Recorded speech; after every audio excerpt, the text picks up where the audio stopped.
I couldn't. I love the night. That's the only time I feel really alive. That's what David wanted. Blood, I was to find, was a necessity as well. A vampire in love with a slayer. It's rather poetic. I am the monster that breathing men would kill. I am Dracula. Good evening, my fellow vampire lovers. The sun is going down, and you know what that means. It's time for me to record another episode of my podcast, The Beautiful Dead. As always, I'm your host, Lena Nazari. Just go to lenanazari.com, blah, blah, blah. Find me on Instagram. That is where I'm the most active. That's where you're going to find me the fastest, and also be up to date with what I'm doing. I'll tell you, you just never know. All kinds of stuff is being thrown at me. I'm trying to agree to as many things as possible to get out there and meet all of you and talk to everybody, so you just never know. It's Halloween week. It's my favorite week. I'm so excited. I'm all amped up right now because I have worked out and just showered, as you can see. Made myself a cup of coffee because let me tell you, I have taken on quite the task for this video. I had grand ideas and I am determined to make it work out for you because I wanted to do something fun for Halloween. I went on a ghost hunt over the weekend, on the 19th to be exact. And this is not my first ghost hunt by far. So I thought, why don't I bring like a bunch of stuff from my different paranormal investigations together to do sort of a compilation, like a clip show. So there's stuff that I played before on my podcast before I had the YouTube channel. I brought that to here, and then also the fresh stuff that just happened a couple days ago. So I will say the first two that we're going to talk about, you're going to have a lot of audio, and I just have pictures for you to see the different parts of the places that I was.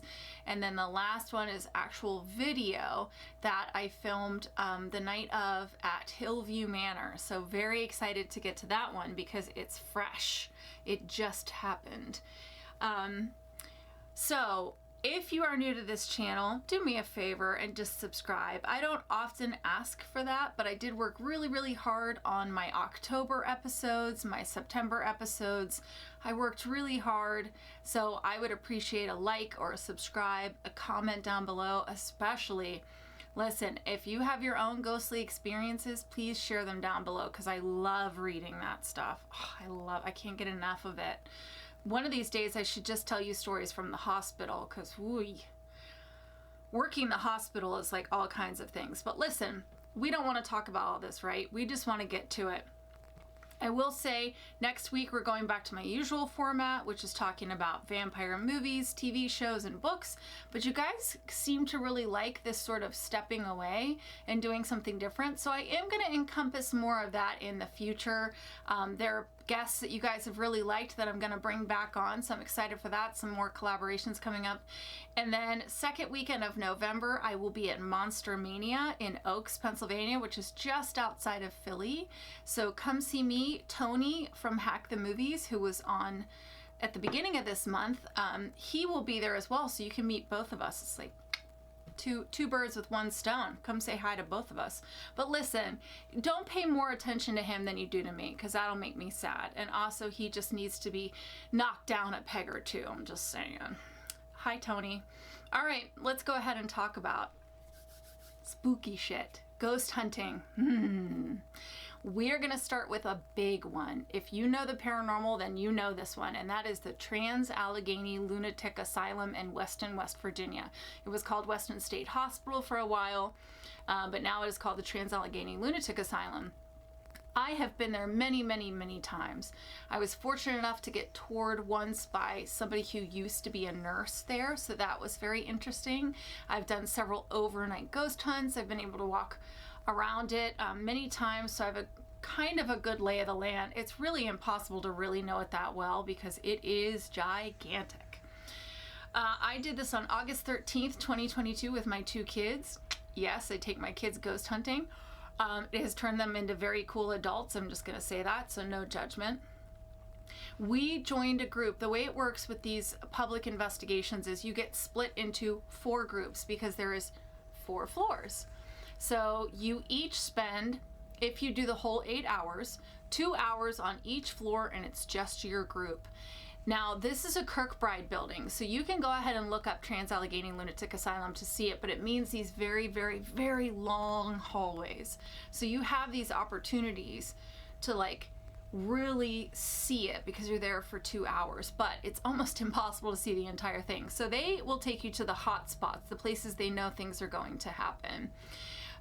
This place is rich with ghostly encounters, but when it was up and running, eventually I can tell you a ton of horrible stories, but trust me, you don't want to hear them. But what you need to know is it was overpopulated, understaffed. At one point in time, there was like 4 or 5 people in rooms that were meant for one person.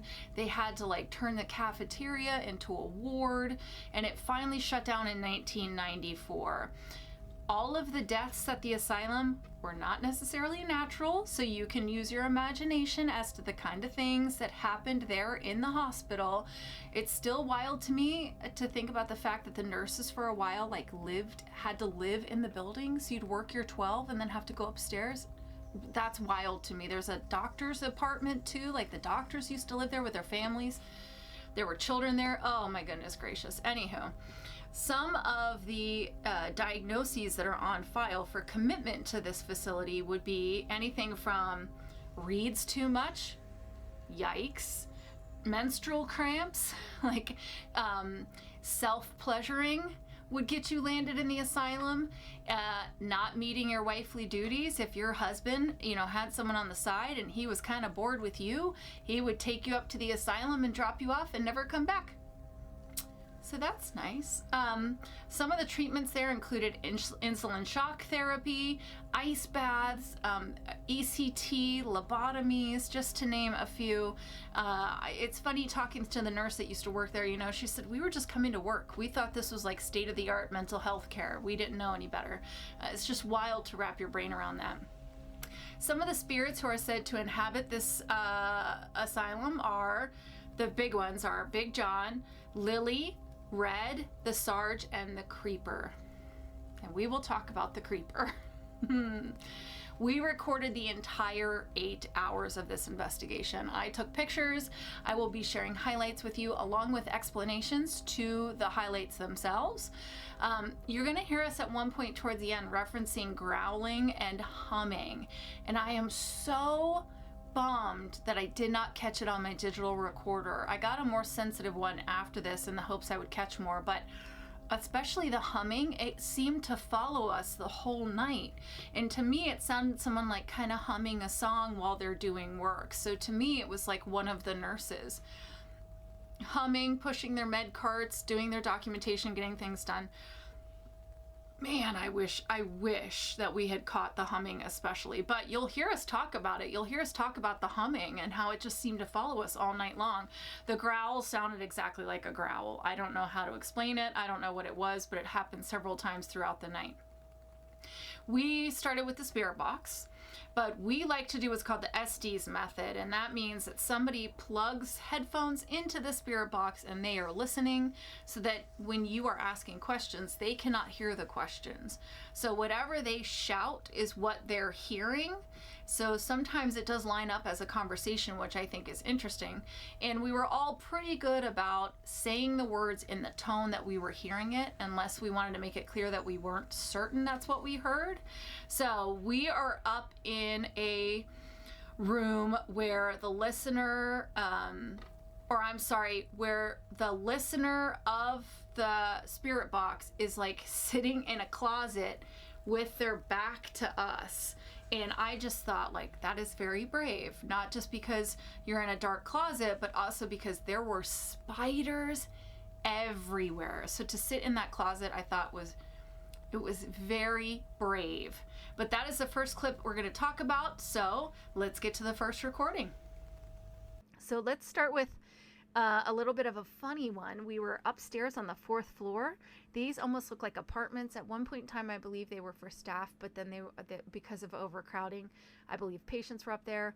And there were 2 patients known to frequent this room, or stayed in this room, and they were jokesters, and there was a lot of like playing cards and pranking other patients and staff members. And so when you go into the room, in the middle of the floor is like cigarettes, playing cards, and cash.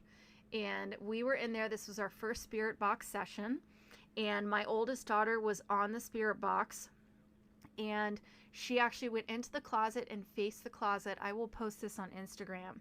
I already did, but I'll post it again so you guys know exactly what I was talking about. And she faced away from us, so not only could she not hear us, but she couldn't even see us. And I have to say, she was very, very brave to be sitting in that closet, not just because she had her back to us and was in the dark, but also because of the spiders, let me tell you. So we will actually be playing a snippet of us telling dirty jokes to the spirits, because reportedly they love dirty jokes. So here's the clip.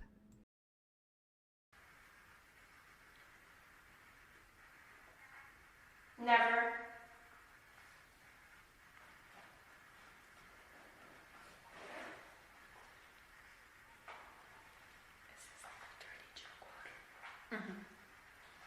You're gonna tell a dirty joke? I know. Okay. Go ahead. Okay. 2 female deer walk out of a bar. One turns to the other and says, "I can't believe we just blew $100." Do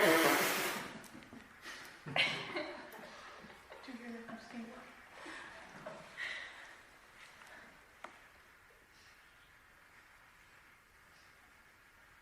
What comes after 69? What? Mouthwash. What?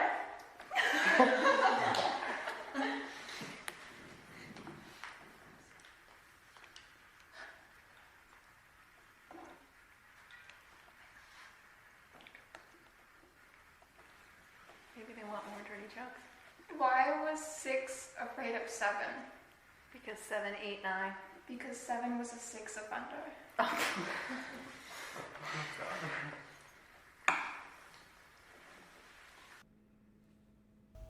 All right, so like I explained earlier, while we were doing this, we were split into 4 groups. Our group was myself and my 2 children, who would have been 15 and 17 at this time.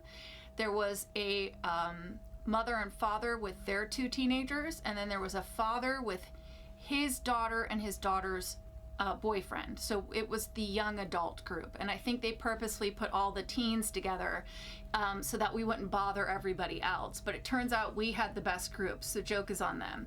And we had this amazing guide. He was new. I think it was his first time doing it. He was also young, so it just led to us having a really chill, cool experience. Everybody was kind and respectful, and it was a wonderful, and we were actually the only ones to make it all the way to 5 a.m. The other groups had pieced out, so we were the only ones to make it the whole 8 hours. So anywho, I wanted to explain that these groups are split. So if we're up on the top floor, there is nobody on that floor with us. So just important to know. So the next one happens in the old drug and alcohol unit. So that's where you would take people who are addicted to drugs and alcohol. Reportedly, this floor has an entity called the Creeper. There is an employee particularly who saw the Creeper who refuses to go back to that hallway. Absolutely will not go up there. I am going to show you a clip. This is from Paranormal Lockdown. This is not mine. But this is what the Creeper looks like. They caught him. And I am so glad that I did not see this until after we sat in that dark hallway for a good half an hour. Here's the clip. Good. Here, so watch it again. So here we are. And it's right here that I noticed that it's moving. It's sliding right across, right to left. And now it's going.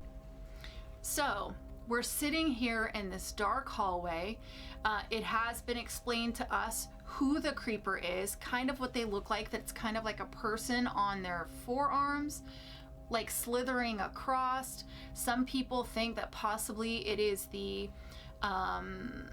physical manifestation of the torture that people feel when they are detoxing, the demons they're facing when they're dealing with addiction itself. Some people think that it may have been a previous patient who could not use their legs.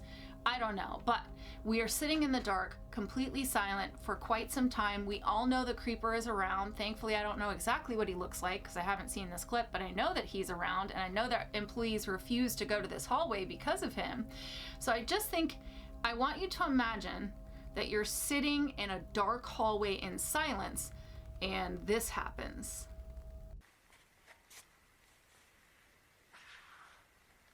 Paranormal on these doors.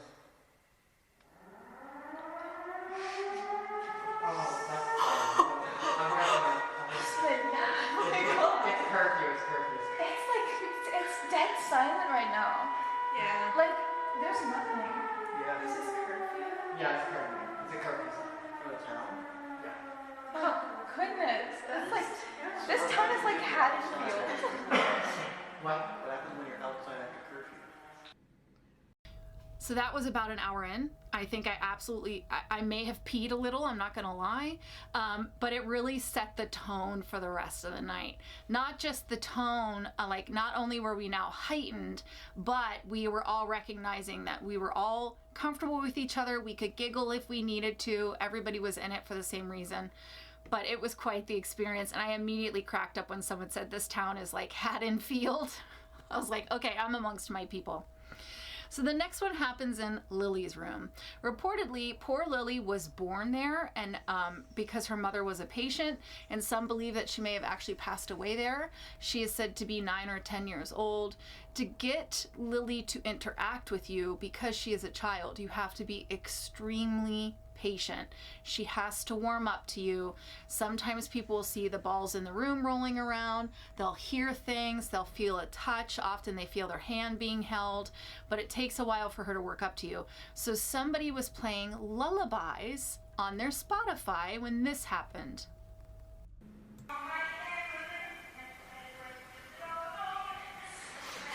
Checking the doll.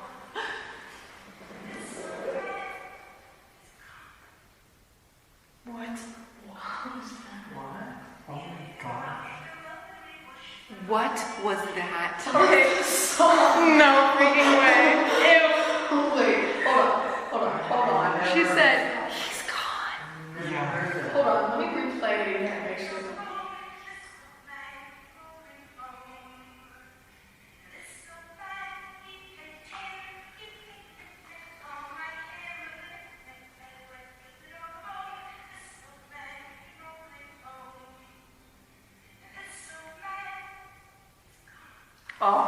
Can you imagine? Who records that for a child? I swear, I thought the ghost infiltrated like Spotify real quick. Why is that even? Yes, so between the siren and then this, we were amped up. I mean, our adrenaline was skyrocketing, but it reminds you, always look for the logical explanation first. See if you can recreate the event. See if you can find out where it came from before you jump to the paranormal. Now, we're still in Lily's room at this point in time, and this was our first sort of unexplainable experience. My youngest is on the spirit box, and when you hear someone say, "Who's gone?" you're gonna hear a door slam. This is on the other end of the first floor. So this is why I wanted to make it clear to you. 4 groups, 4 floors, and we each get a floor for 2 hours, and they all walk each other when it's time to shift. So we are the only ones on this floor. So I'm gonna play it for you, and then I'm gonna tell you what we did.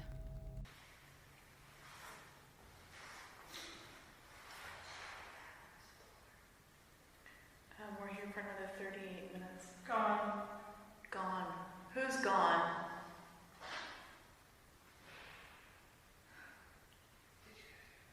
We're all in here. So who's over there? Oh.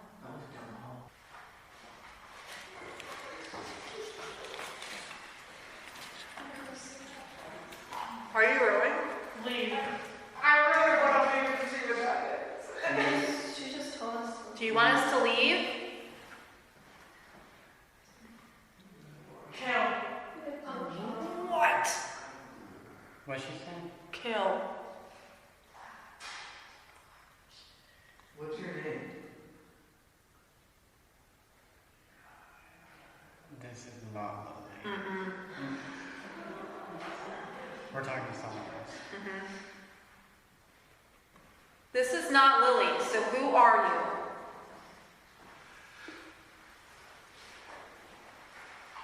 Go. Go where? Are we bothering you?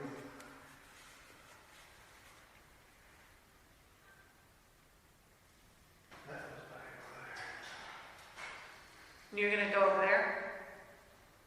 That's what there's another 3 miles away from back out in the hallway. Do we want to go check that out? So one of the dads goes halfway down and comes back and says, I think there's someone down there, because he was hearing walking around and shuffling. So we're thinking somebody who shouldn't be in this building is in this building, because the guides are all accounted for. Somebody has broken in, which it can be a problem at this place. So we decided we were going to go down to the other side of the floor as a group to find out what was going on. When you go down to the other end of it, this room is massive. I think it was meant to be a cafeteria, or at some point it was a cafeteria, but at one point in time there's a very famous picture of Trans-Allegheny with all of the beds in here. So it was a ward at some point.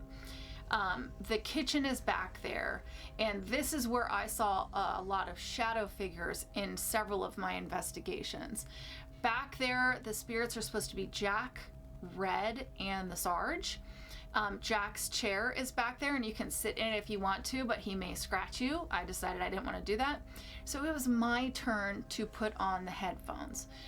I physically and psychically was very uncomfortable there, so I kept my eyes closed because I wanted to hear, but I also didn't want to see. So I'm facing the group. The group is facing me, and on the other side of the group is this big open darkness. And I've seen enough horror movies to know that you're just asking to see something. So I kept my eyes closed because I was scared. And I felt like something was there. I felt like something was going to happen. So I couldn't hear anything. So I can assure you that the headphones were noise canceling. You're going to hear me talk. There is a lot of editing, because if you've never been on a ghost hunt, I'm telling you, there could be 5 minutes of absolute silence. So you have to edit it.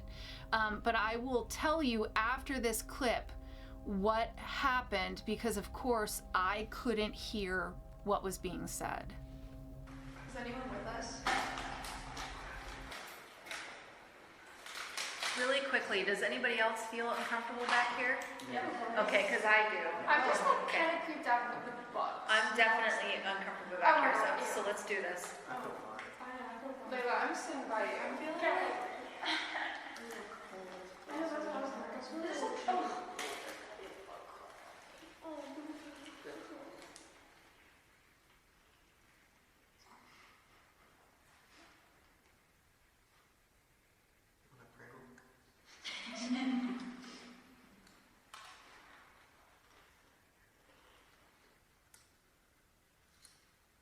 Me. What's your name, me?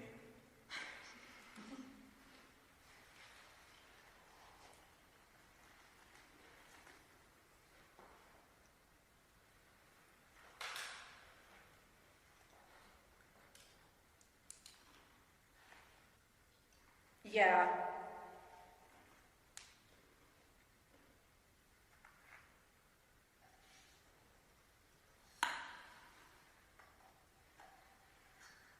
Are you one of the first women that we learned about?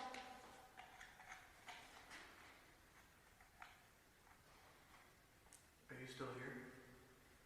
Shh. Oh, I hate that. Sorry.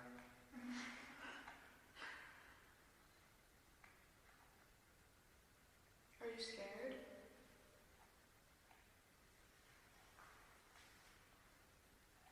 Mm-hmm.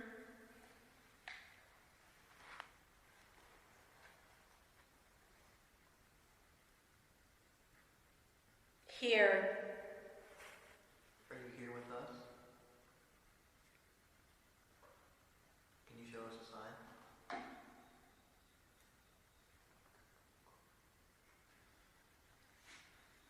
Are you still here?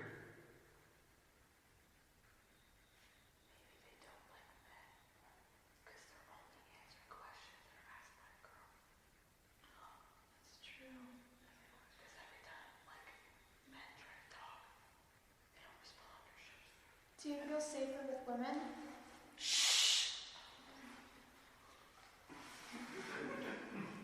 I'm sorry.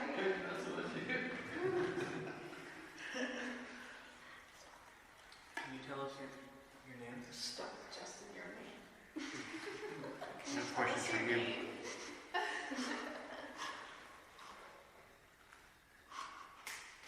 Who are you?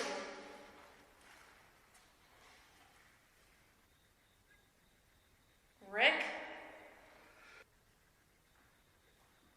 As you know, I mean, there's a red, but like if you get anything, is there anything red? Or red?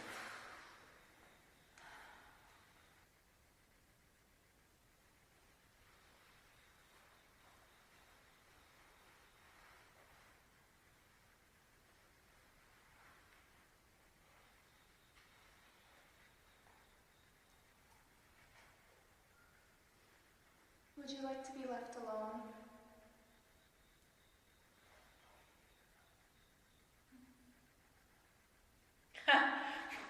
That was a definite fuck you.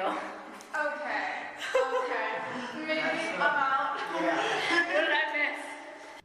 So after that, we got out of the room. All of us were uncomfortable. It was a very aggressive voice. I didn't want to be there. So after we left, the family of 4 let us know that they were seeing shadow figures back there peeking in and out. So I'm so glad that my eyes were closed, because I think that would have been a little bit too much for me at that point. I just wasn't in the right headspace. So we moved on. We didn't get anything for a little while. So the next one we got is in the geriatric ward. The spirit who's most famous there is Old Ruth, and she was extremely unpleasant in life. All of you healthcare providers are going to know the type: slamming her tray, screaming at people, aggressive, just not pleasant. And apparently is very unpleasant in the afterlife as well. So unbeknownst to us, this is the end of the night. I'm hopping around because I like to work up to bigger stuff. Unbeknownst to us, we heard a group going down the stairs past us and talking, and we were like, why are they down here? Turns out that was the last group, and not including us, to leave. So this was like, we were the only ones there at this point after you hear the shuffling. So our guide, Seth, hi Seth, if you ever watch, says, hey, Old Ruth, are you out tonight? And then you're gonna hear a knock at the end of the hallway. Let's just sit and see if we can just get something auditory. So far we've heard humming and growling. If you're here with us, can you make a noise? Are there any nurses here?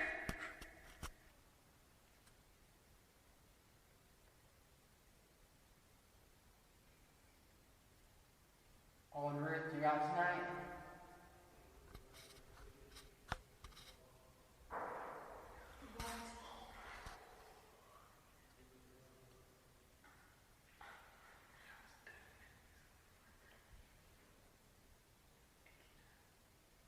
I give you permission to scratch me if you want.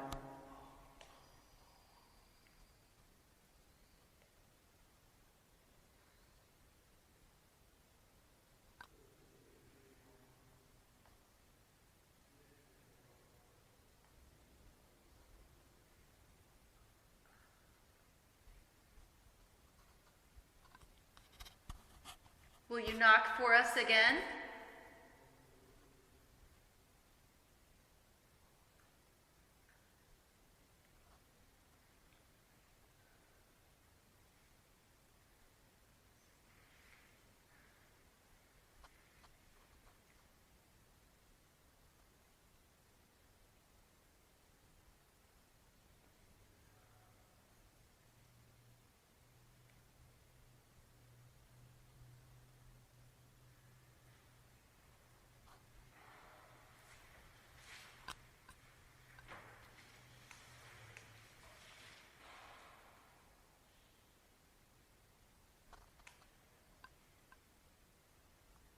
Knock one more time for us, please.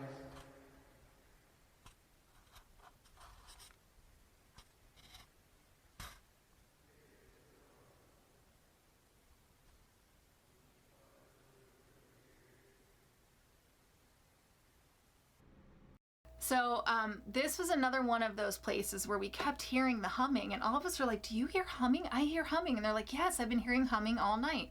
And it was always the same tune and the same cadence. We're just like, I'm so bummed I didn't catch it on recorder, but whatever, next time. So this was in Dean's room. In Dean's room, you can look it up. I don't have the time, or this is going to be like an 8-hour video. A brutal murder occurred. Brutal. So while we're in there, we picked up some voices. So please remember that I listened to 8 hours of audio over and over and over again. So when I say I don't think this is human, and it's definitely not one of us, I assure you, I am playing this for a reason, because this was not one of us, and I do not think this is a human voice. My daughter heard something different than what I did, so I'm gonna play it for you. Then I'm going to turn it up, and I want you to tell me what you hear. If you're listening with headphones, you're going to hear it the best, but protect your ears, because I am going to turn it up.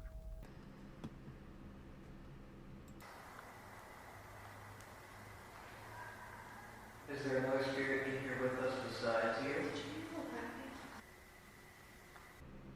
Okay, I'm going to play it again at that level, and it's right at the beginning of the clip.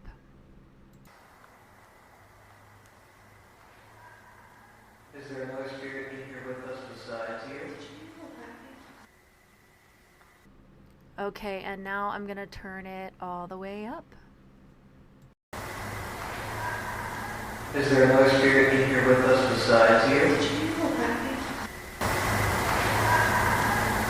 Okay, so I'm not going to tell you what I think I heard, because that is going to now influence what you hear, but play it again and then put in the comments, what do you hear?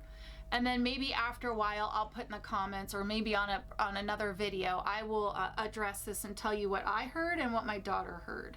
But I'm interested, go back and play it again and tell me, what did you hear? It's definitely a woman. What did you hear her say? All right, this is the longest one. So we were in this room for an hour. This is still Dean's room. Unbeknownst to me, I'd already picked up a voice. My daughter is on the spirit box, and like I said, a very infamous, brutal murder occurred in this space. We had one of those light up cat toys, you know, the ball? So if you push the ball, it lights up. And one of the girls thought it was rubber, so she picked it up and threw it down, expecting it to bounce, but it broke. Another person had brought one, so they were willing to bring it out and leave it out of respect. So you're going to hear that referenced in this clip.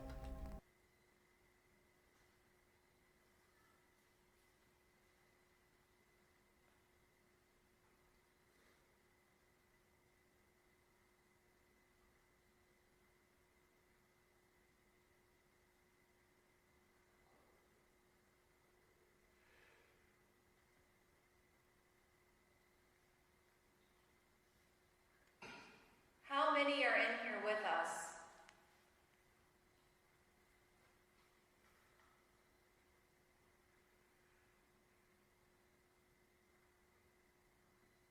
Him.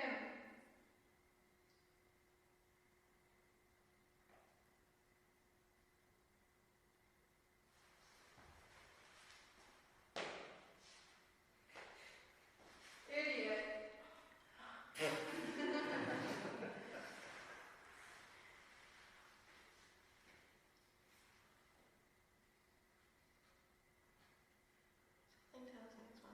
Okay, that sounded a lot like Dean. Oh. Dean, are you with us?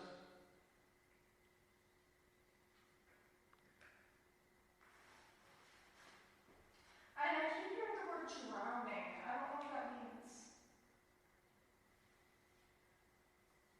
Didn't he suffocate? He drowned in his own blood. He drowned on, or he choked on his blood. Please.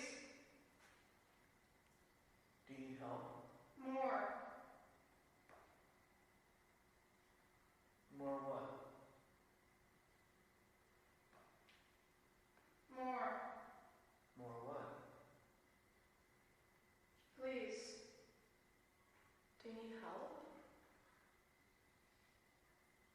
He's right.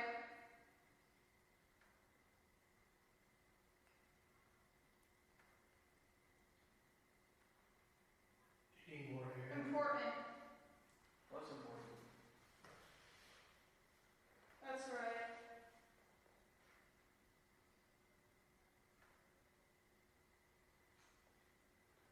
Dean, if you're in this room, can you knock on something? In the corner. Ooh. What corner? Which corner? Who wants to pick up the meter and whatnot? There you go, just one. Don't lie to me. I'm not Oh. allowed to. Why would I?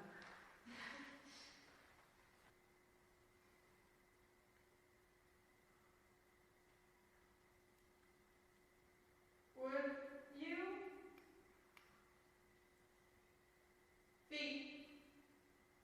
Feet? What? Toe. Sorry.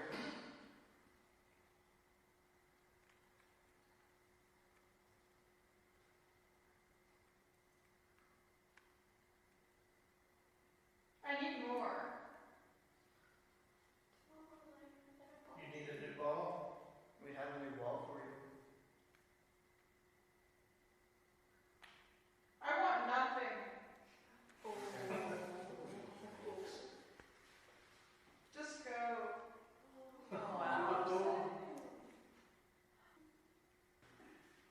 Dean, are you in this room with us? Yeah. Can you knock on the wall, door, chair? Show us where you are.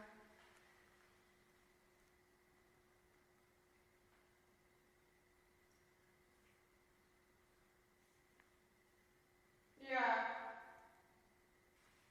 Can you go towards that green light in the middle of the room?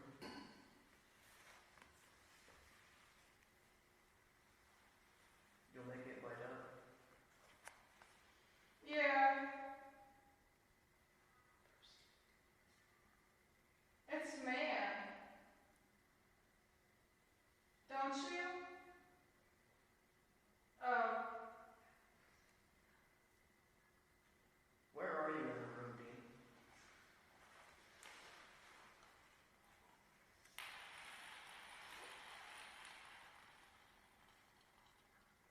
Mine.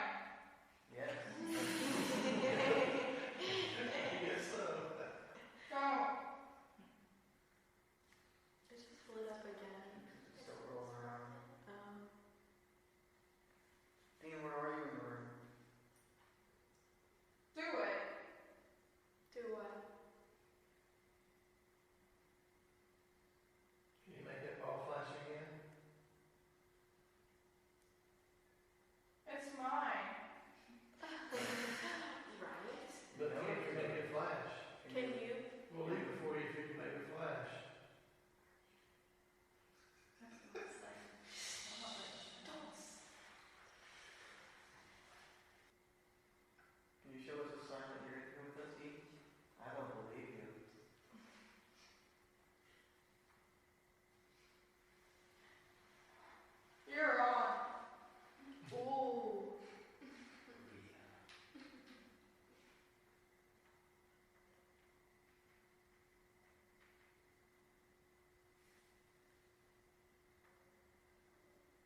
like it if I came in here and kept you company?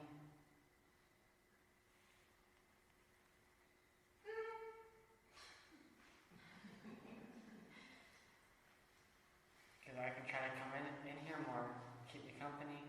Scary. Who's scary? Oh yeah. Dangerous. Are the woman Sage. See? Where? Why?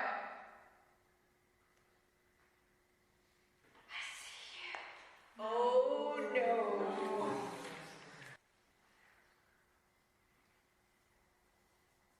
See.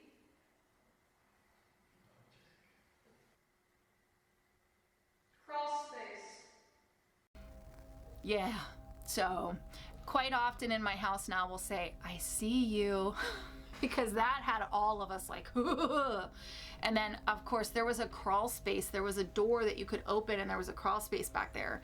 And when the spirit box said crawl space, oh my gosh, everything on me, every hair on my body was standing at attention.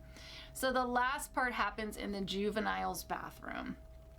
In this bathroom, there were two young boys in there. For whatever reason, one stabbed the other, and the one who was stabbed was like pulling himself out to the nurse's station to try and get help, and unfortunately did not make it.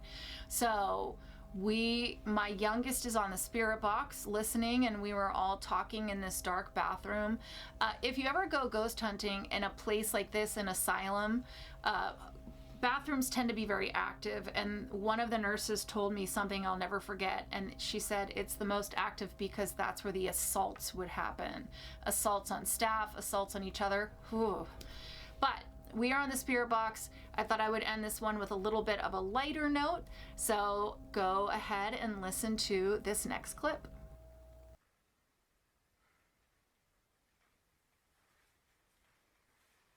Does somebody here need help?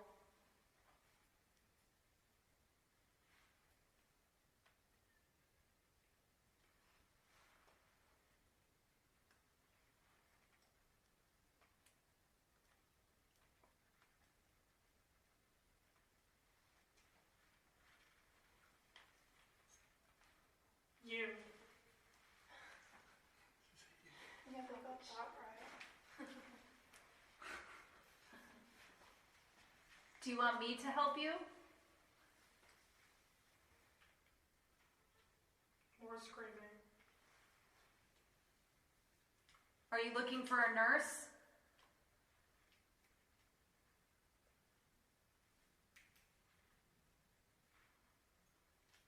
I am. I'm a nurse. Can I help you?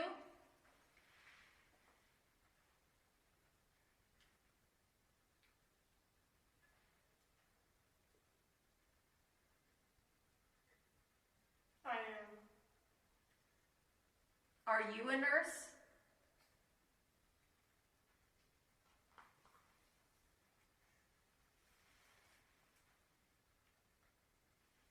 You see?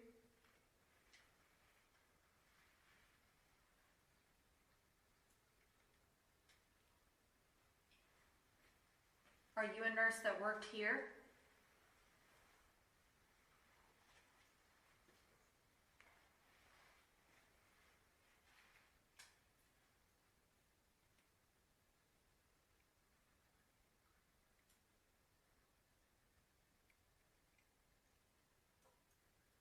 Dead.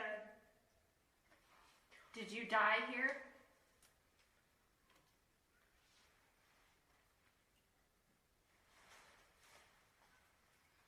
Very loud screaming.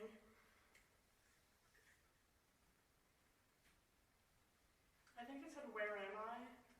Oh my. Do you know why you're here? I am. Can we help you?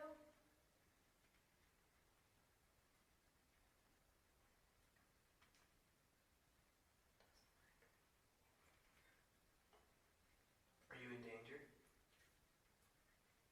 Don't do that.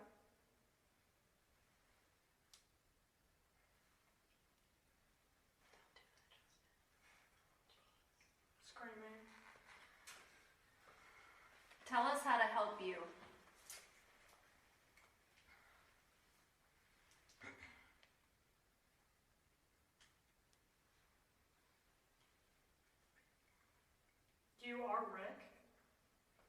There's Rick again. Or you are real, something like that.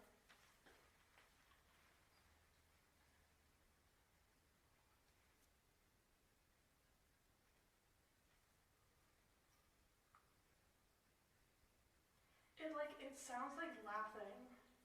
It's like over and over again. You are.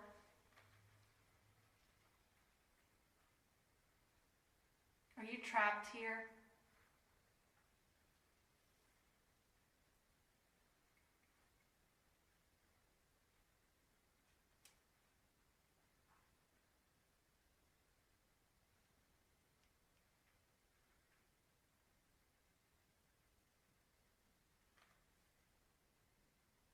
Is that upstairs? I think so. Laughing. It's like just laughing. I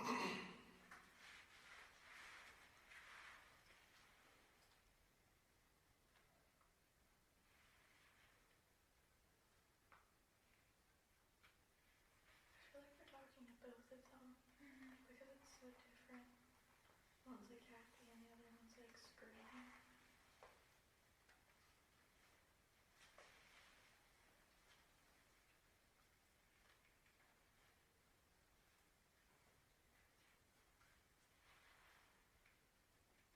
Can you show us where you are?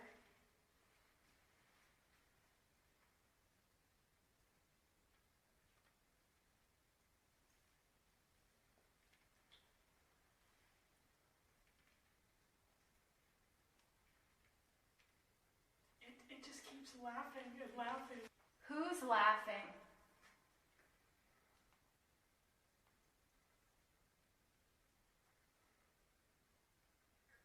You there.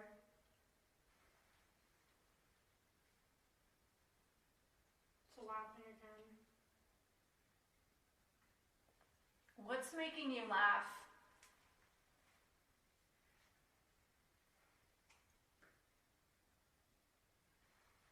Your face?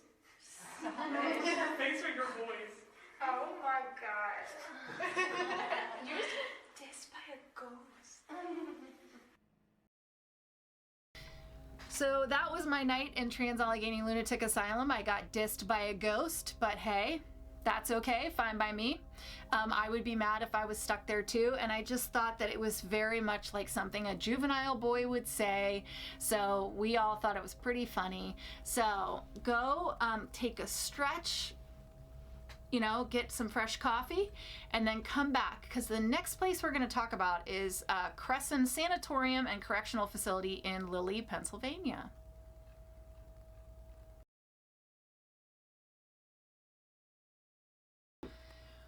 Welcome back. Hopefully you had a nice break, because we're going to dive right back into some ghost hunting with Lena.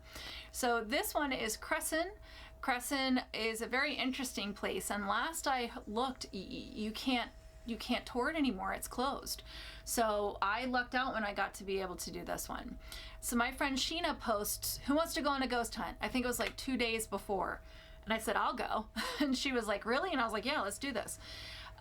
For those of you who are fans of my books, Sheena I met at a con after I wrote the first book. So I did not pick the name Sheena because of her.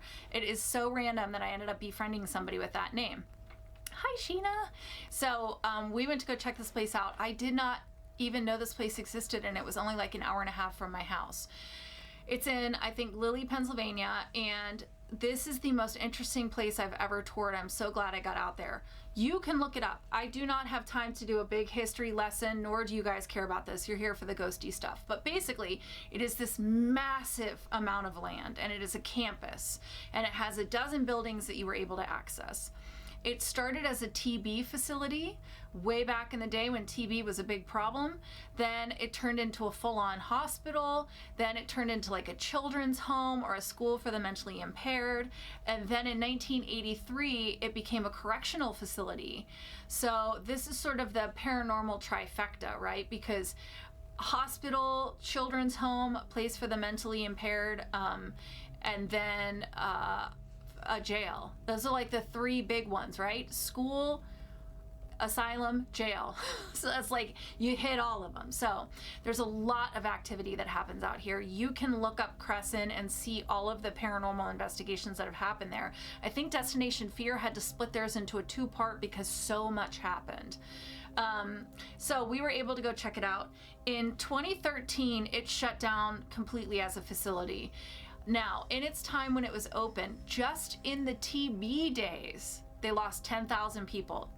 10,000 people died on that property just in the TB days. Like I said, over a dozen buildings cover this massive campus, and then underneath there is a tunnel system.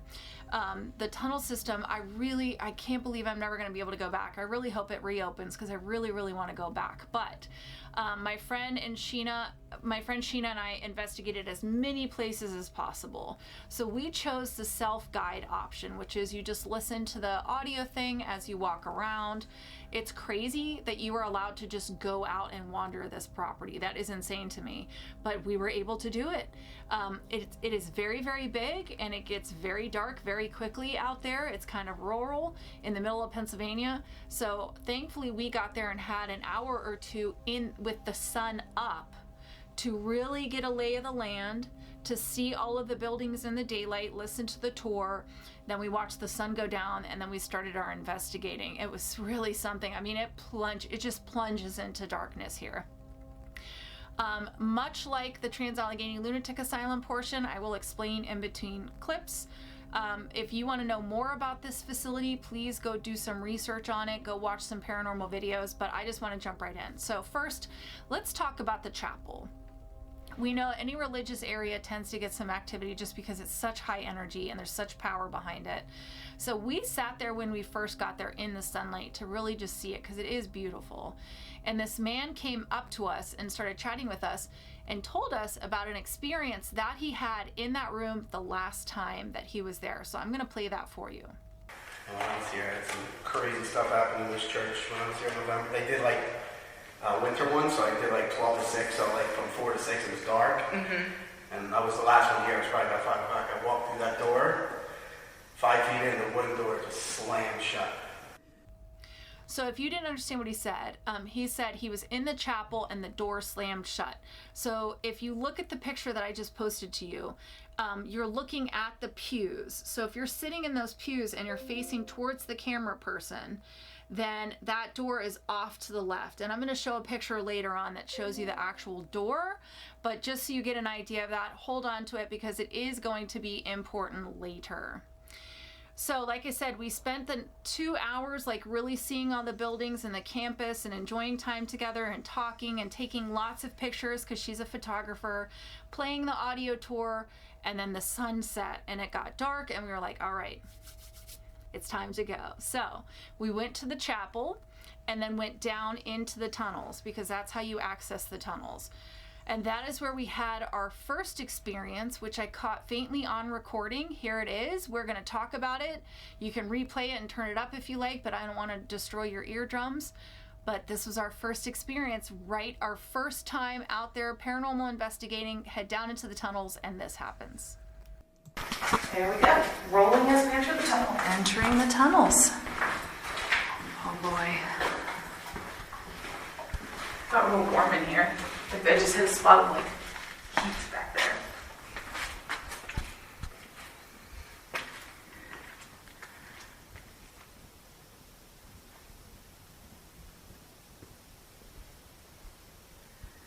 Somebody's above us? They can't be above us. Oh. No, there's no second floor to the chapel that you can access. This is still chapel. Oh. They sound like a heartbeat almost. Yeah. There's not that many people. I'm sorry, I'm not believing that.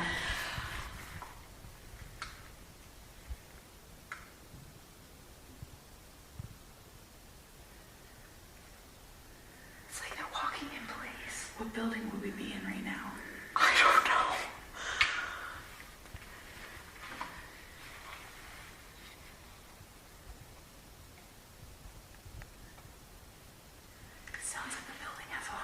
Yeah.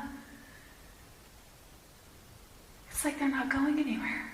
Or music's playing. It's like a base. Who would be doing that though? Nobody, to my knowledge.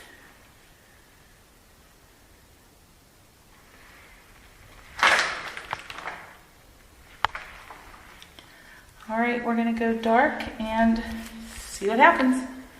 Oh my God. All right.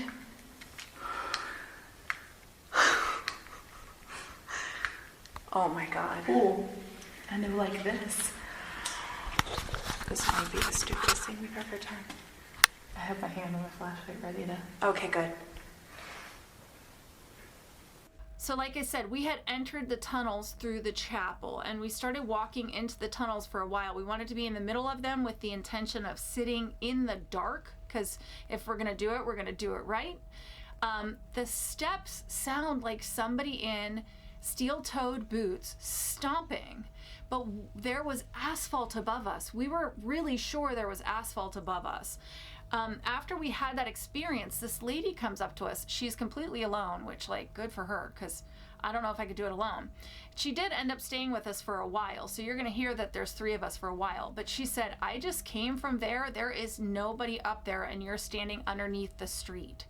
So I don't know what that was. It sounded almost like a heartbeat, but it was so audible that I was like, are there people above us? And Sheena's like, there can't be, not where we are.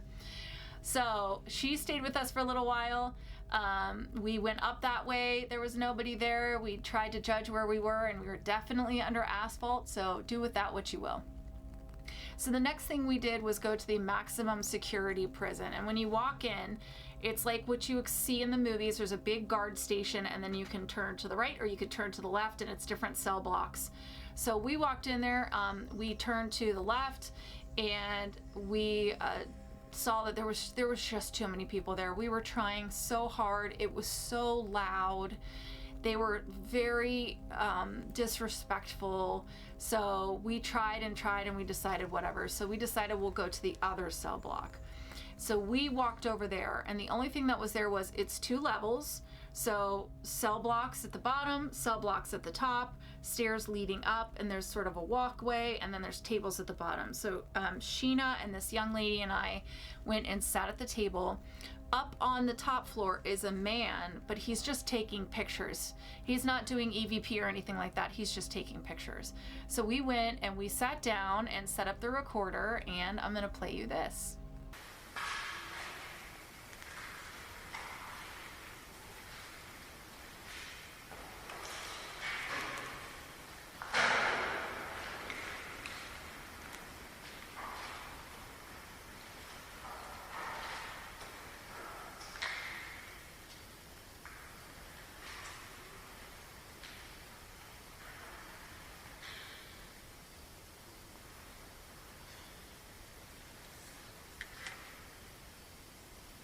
Is there anyone in here with us? Yeah. So I don't know if he was trying to be funny or he was pissed off that we were there. I just want to be very clear that he was not doing EVP. If he was doing EVP, we would have stayed quiet, and we tried to speak very quietly. You could barely hear us. And he was just being a dick. So we got up and left that building because we were just so upset. But let that be a PSA to everybody, okay? It's so rude. Everybody pay their money. Everybody's trying to have an experience. We think he was doing spirit photography, so that's why we were trying EVP. He knew what we were trying to do, and he was being an asshole about it. So if you ever watch this, screw you. So we went to Building E. Building E is down a ways. It is massive, and this is the main correctional facility. So this is everything that you've probably seen on TV. And there was weeds growing up all around it. It's tucked away, so we knew that if nobody was in there, we weren't going to pick up ambient noise. I keep feeling like there's a hair on me, but I don't know. Sorry. Behind the scenes. We knew that we weren't going to pick up ambient noise because it was in the middle of nowhere.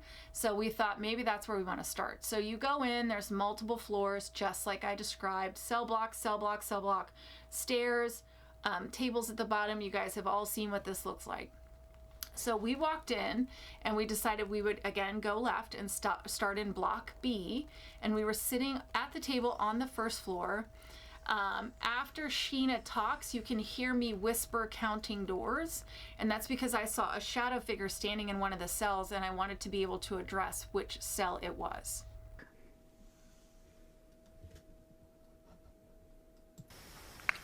All right, now I'm hearing footsteps. Where are you at? Don't be shy, make noise. 25, 24, 23.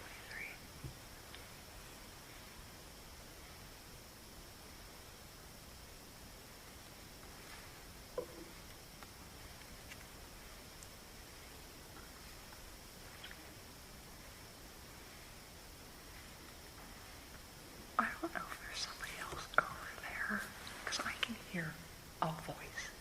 But I don't know if there's somebody else. I don't think anybody else is in there. Oh, maybe.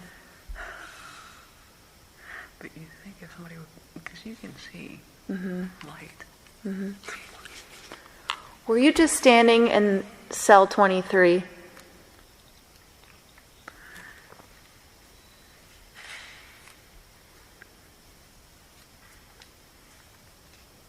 Are you on the second floor with Sheena? I'm headed down. Better make that bell ring.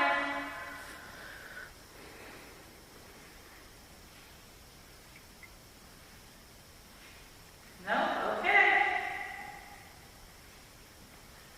Where did you say cell 23? 23, yeah. That cell says 6. Are you going to throw a cigarette in there? Because I will. It's funny because they came here on a ghost hunt, but my initial response when I saw a figure was to cover my eyes. I think it's everybody's initial. I'm like, oh. I swear I heard somebody talking over on the other side. I thought that too. You can go over there next. I think there's anybody over there. I think we're the only ones in this building. All right, well, we're going to go over to A block. Yep, so you heard it. I did it again. Like at Trans-Allegheny, I closed my eyes because I didn't want to see anything. Then we're hearing footsteps steps all around us, and we're so sure that there's shuffling happening. And then I see a shadow figure, and my response is to shut my eyes, even though that's what I'm there for, right? I'm there to see things. That was my response. And we were hearing a lot of voices in cell block A, so we thought, okay, somebody's in here with us. So we just want to walk over and make sure that that's what we were hearing. So we headed that way, and you're going to hear us walk over there, and you're going to hear us settle down. I don't hear anybody. Is there anyone in here? Hello? Okay. So we are the only ones in this building. We sure are. Maybe A will do a little something for us. It feels older over here. It feels colder, too.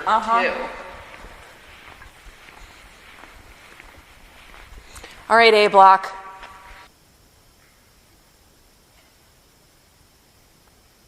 This is fucking creepy.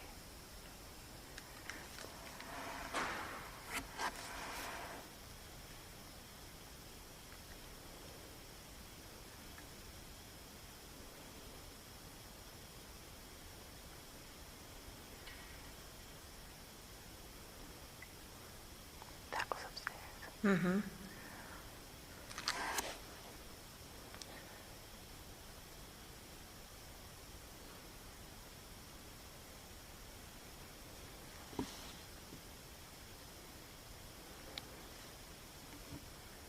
Was that a voice? Yes.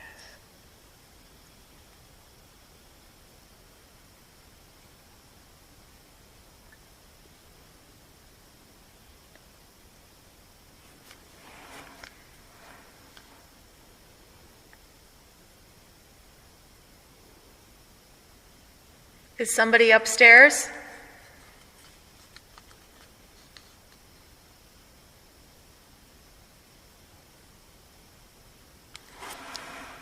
I don't know if there's a window there, but I swear I just saw something walk past it.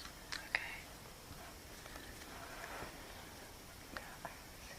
Is there someone downstairs with us? Are you walking past the window?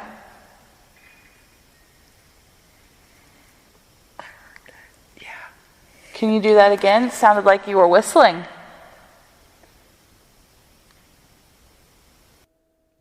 So first we verified there is nobody else in this building. And the shuffling and voices over there were so clear that we thought it was humans, that we assumed it was humans. So we walked over there, but nope, there was nobody else in there. I'm bummed that I didn't catch much of it on the recording, but I can assure you, you hear us all talking about it. That block A was so active. We were hearing shuffling and walking and whistling, and it sounded like it was coming from all corners. But the one sound that we did catch in the moment was what I thought was whistling, and I'm gonna play it for you. I turned up the volume and I'm gonna repeat it several times for you, and then I'm gonna tell you what it sounds like to me, but you can put in the comments what you think it sounds like.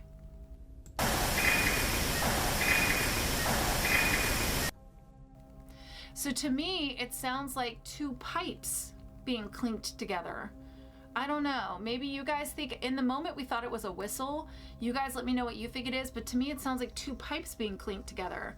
All I could picture was like, you know, somebody about to fight and they've got pipes in their hands or something. So still in cell block A, take a listen and we will talk about it.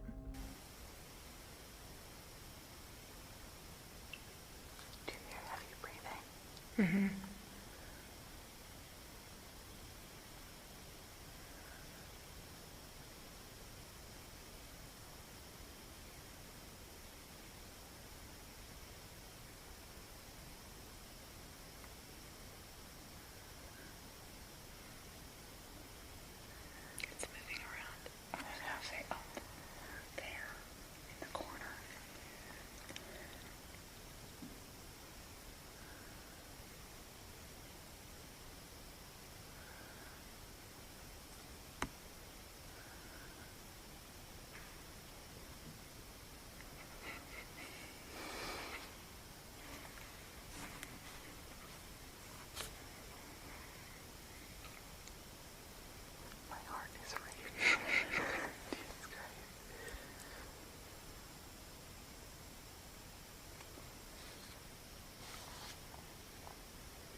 Can you make a noise to let us know where you're at?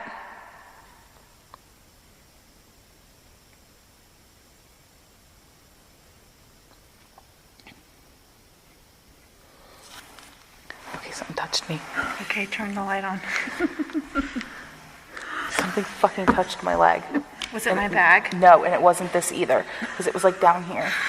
I could see light I actually going felt away. like I couldn't breathe. Yeah, that was bad. Yeah, right across there. Yeah. I saw that too. And then right through this one, through that window, I saw somebody passing from it. So you hear us. The second she got touched, flashlights went on. We made sure that there was no bags or anything touching her. We started comparing notes of all the things that we were hearing. We were all hearing the same things: shuffling, breathing, drips, whispers, and we just couldn't, I mean, it was so active, but nobody was outright interacting with us. So finally we're like, we have to move on. I think we were in there for like an hour at least.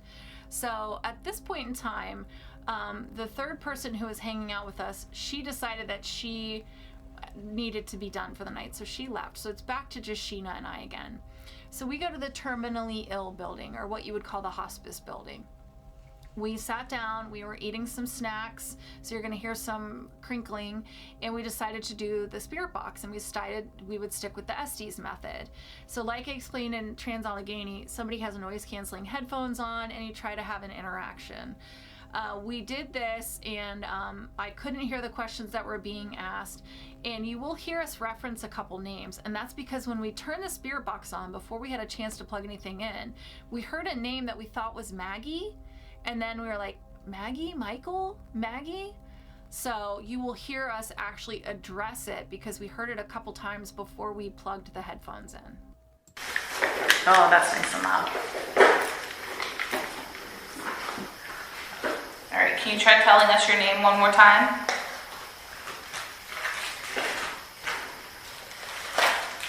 Would you like to come have a snack with us? No.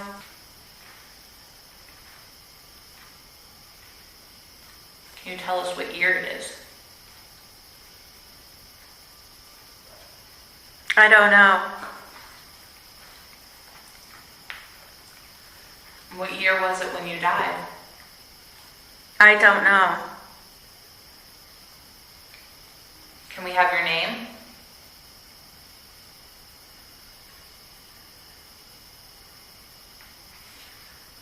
Do you know what you died from?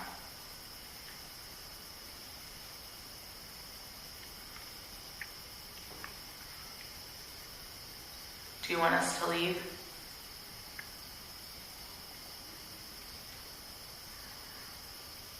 Okay. So yes, you want us to leave? Can I get a yes or no?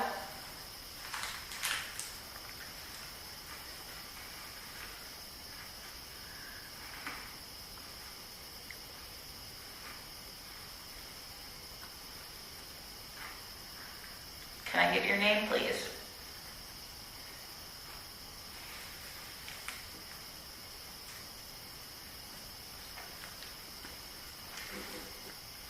Is your name Maggie?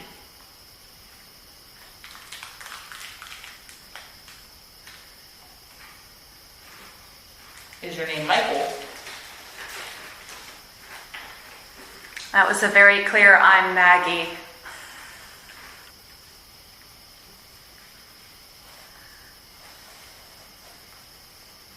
Are you for me?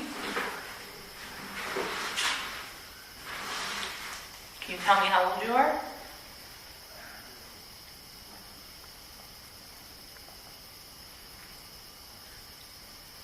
There's a gentleman talking downstairs.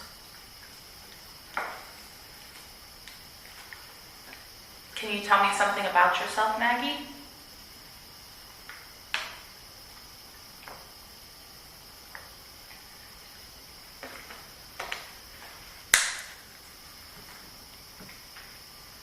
What was your favorite thing to drink?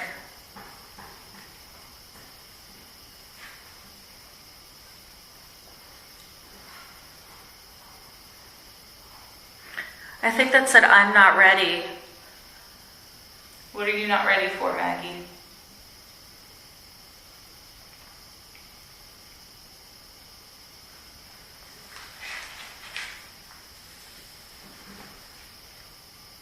Are you not ready for us to leave?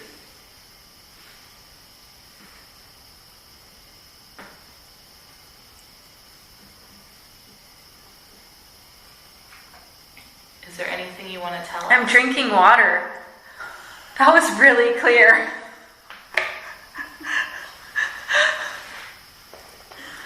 Did I get that question out before she said that? Because I said, what are you doing? Yeah, or,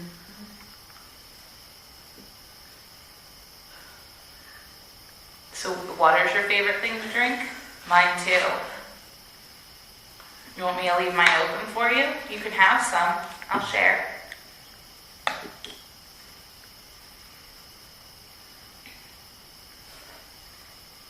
If you go over to where our little green dot is and you touch it, it'll turn different colors if you want to try that.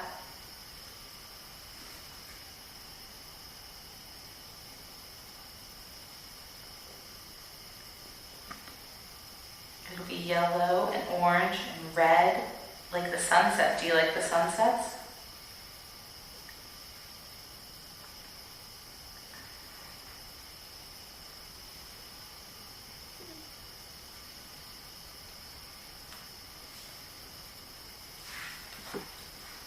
What's your favorite animal, Maggie?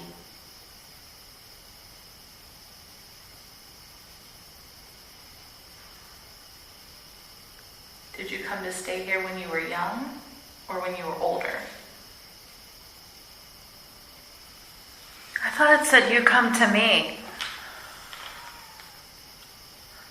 No, thank you.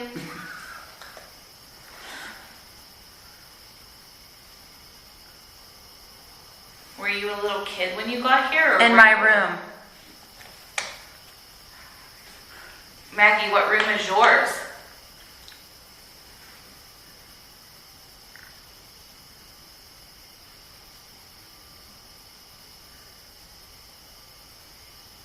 You have to tell us what room is yours or we can't come to you.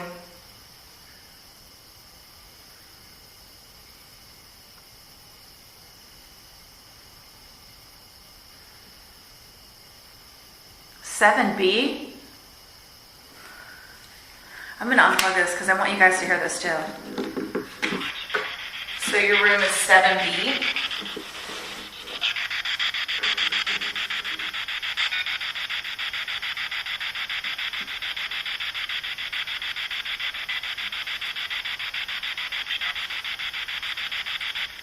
Are you there, Maggie?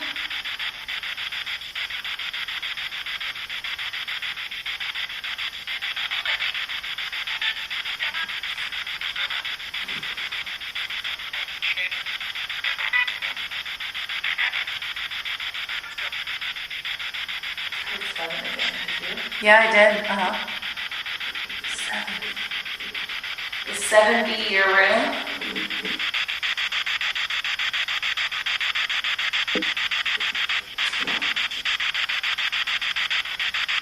Can you tell me yes or no?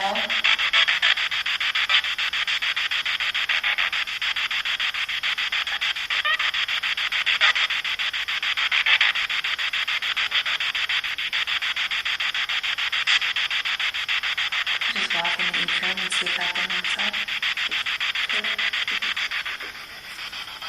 All right, Maggie, we're gonna come to you. So we decided they're asking, we're going to go see if there even is a 7B because we don't know. We're sitting in like this little like patio off of the wing to eat snacks. There was picnic tables and stuff. It's like a little atrium. So we start searching and we ended up upstairs, and part of the hallway we could walk, and then another part was closed off with a door, and we were counting down and we're like, there's going to be a 7. And so we looked through the window of the door and we could see the 7, and we were just saying like, we're sorry, Maggie, but we can't go in there. But interesting, there was a 7, and you know, in the hospital we'll say 7 door or 7 window, 7A, 7B. That's how we talk about what bed the patient is in. So I think that she was in 7 and she had B bed and she was trying to get us to go up there. Maybe it's a good thing we couldn't get there. So we ended our night back in the chapel. And we had both agreed all night that we had to get back into that chapel, and we were waiting for things to die down. So we ended up staying in the chapel for an hour. We wanted to get back there into the tunnels, but we ran out of time. But we did sit in the chapel in the dark in the back, because this is where the shadow figures are seen, just below this, you know, beautiful, what would you call it? I don't know, an overlook. But whatever that second floor of a house is that overlooks, tell me in the comments. I don't know. My brain is fried.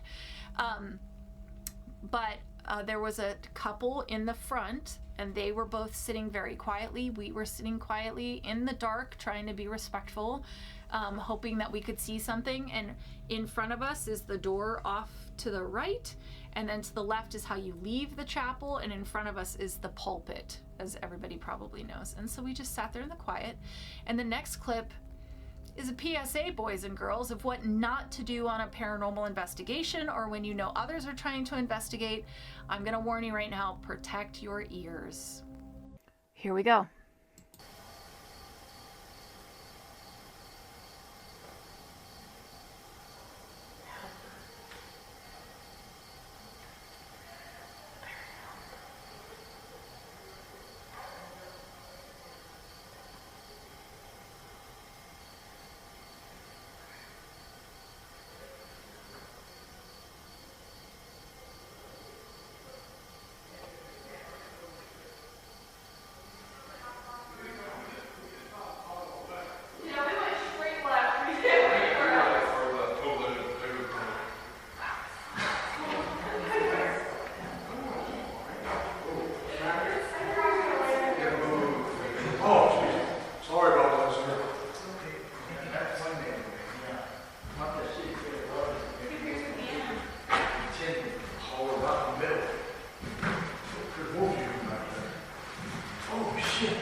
Yeah, so it's like midnight or 1 a.m., somewhere in between that hour, and they are carrying on like this through the whole place.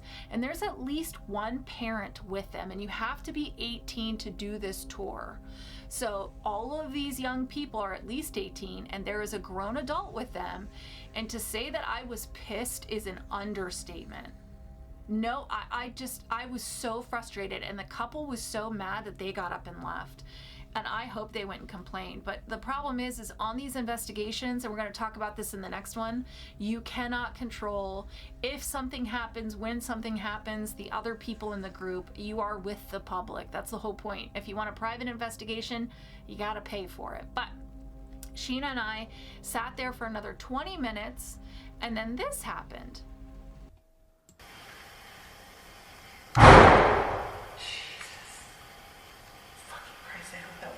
That was a human. Are we sure? No. Because there ain't nobody there. It's just us.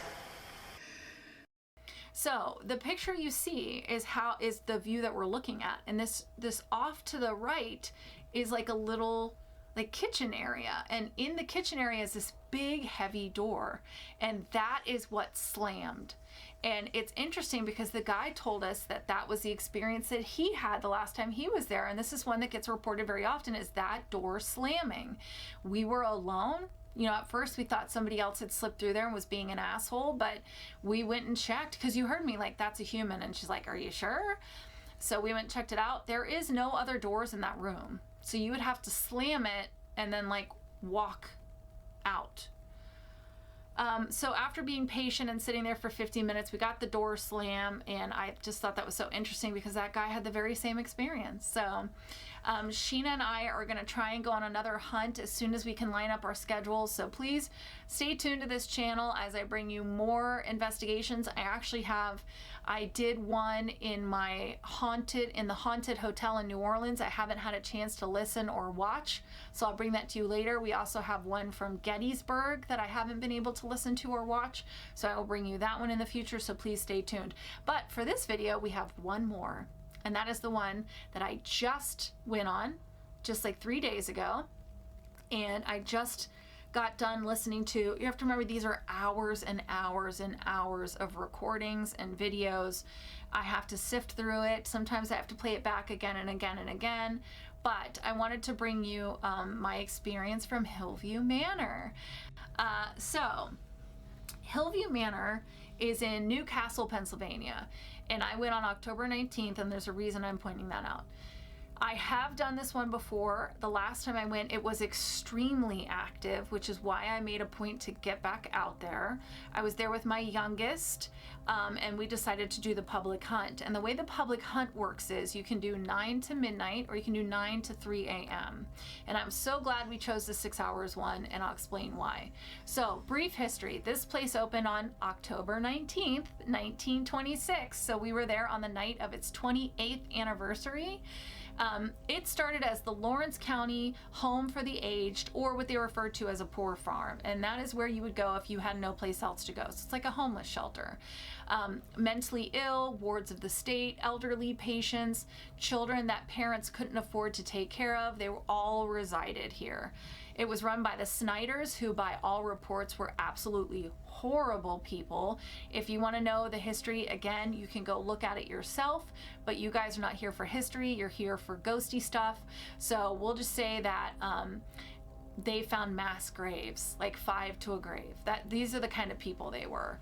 And they would bring in siblings. So for example, there's a little boy there, Jeffrey, who was supposed to be around 9, and his brother was 12, and the brother was immediately adopted out to a farm to go work a farm. So they split up siblings, and sometimes these parents are like, we're just bringing our kids for, you know, a month or 2 while we get on our feet, and then we'll be back. And the Snyders would just adopt them right out from under your feet. So lovely people. In 1944, they were forced out due to poor management. sounds like an HR quote if I've ever heard one. In the 60s and 70s, it underwent some major renovations, and then in 1977 there was a contest to rename it, and it was called Hillview Manor, which is what it is called today. In 2004, it was closed, it was put up for auction, and it was bought with the intention to turn it into condos. But a paranormal investigation team said, can we come check it out while it's empty? And obviously the rest is history, because now it is a paranormal go-to for any paranormal investigator. Just Google Hillview Manor, Pennsylvania, and you will see so many paranormal teams have been out there. Like I said, last time I went, we had so much activity. I could not wait to get back out there. Things that happen, shadow figures, sounds, being touched, EVPs.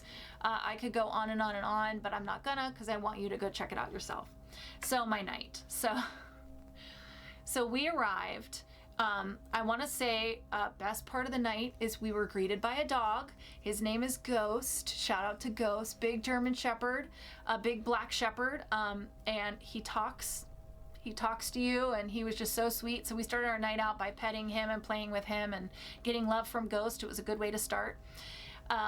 There is the main building, which is what we were in, and then there's sort of a side building, and that side building, unbeknownst to me, I should have paid attention, was a walk-through haunt. You know, you all know them. It's a walk-through haunt. And so we didn't know that. So that ran until I think 11 or 11:30. So we show up, we see Ghost, we see people lining up for the haunt, and then we head in and wait for everyone to show up. So you're asked to show up 15 minutes before the start of the tour. We were there 30. We got checked in, we chatted with some people as they showed up, and then we are quickly realizing this is going to be a big group. And there was one particular part of the group that was extremely rowdy. As soon as they walked through the door, I knew what type of people they were, and I knew this was going to be an issue, and I felt so bad for the staff. So we didn't start our tour until late because people were late showing up, which I will never understand. I'm sorry. Big pet peeve of mine is people who are always late. If you're late every once in a while, you know, shit happens, but like always late, can't do it. I can't do it. So we start the tour, and the way it works is the tour guides will tour you through the building and show you the big hot spots, and they will tell you stories, and they will get you amped up and prepare and just kind of give you the lay of the land. One of the shout outs I have to give to Hillview is they have maps all throughout, which is so helpful. I wish more places would do that. So it's kind of like that directory in the mall. You're able to stop and be like, where are we and where do we want to go and what was that space again? And then you can actually buy maps in the gift shop to have on you, which I think is genius. So, and they have stuff there too. They have the light up cat balls, they have REM pods, they have all kinds of stuff. If you didn't bring anything and now you wish you had, they have it there, which is pretty cool. So after the tour guides show you the big hot spots, they let you go, because we are all adults and we've all signed waivers and we all know how to be good girls and boys, right? No, of course not. So we decided, my youngest and I decided that we were going to do Eli's hallway, because we did not get there last time because there's bats in it. And I was a little hesitant, so was one of the other people with us. We're like, not this time. So we said, we got to go this time. So Eli's hallway, you open the door, you walk down it, and then it goes downstairs into like the cellar, and there's boilers down there, and it's exactly what you're picturing. I can play video just so you can see what it looks like, but we decided we're going to start right there. We're going to get this out of the way. One, because we know not many people are going to go down there, and two, because we didn't do it last time and we wished we had. So we headed down there, and this is where your first clip is coming from. Cool. So he said EMF is good down here. Did you hear that? Yes. That was a fucking baby crying. Oh, it's the kids. It's the scare house. Yeah, so I just about peed because we didn't realize that the back of the haunt lines up with this space we were in. So we were hearing shrieking and stuff from the scare house, but it wasn't right away. All of a sudden we just heard a baby crying. I think my heart dropped into my stomach, but then we knew immediately what it was. So we recognized we're not gonna, if we hear anything, we're not even gonna know we're hearing anything down here, so maybe we'll come back later. So we walked around and we decided that we would kind of go see where everybody else was and see if maybe that is a good way for us to go about it. So we ended up in the shadow figure hallway, and the shadow figure hallway was a place that I sat previously by myself, and you just kind of look down the hallway, because what happens a lot of times is shadow figures like to peek out of the rooms in this particular hallway.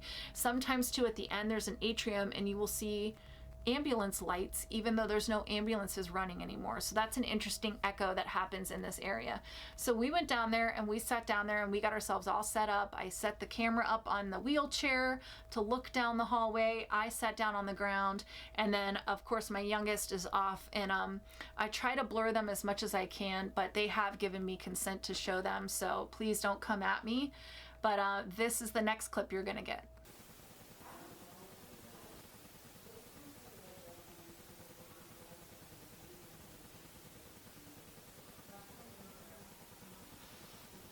If you want to talk, you can talk in that little box right there, and it'll translate it for us to hear it. I'll turn that light off. I know it's kind of aggressive. Thank you. Wait. I get it. I don't like bright lights either. It's very loud. How long have you been here?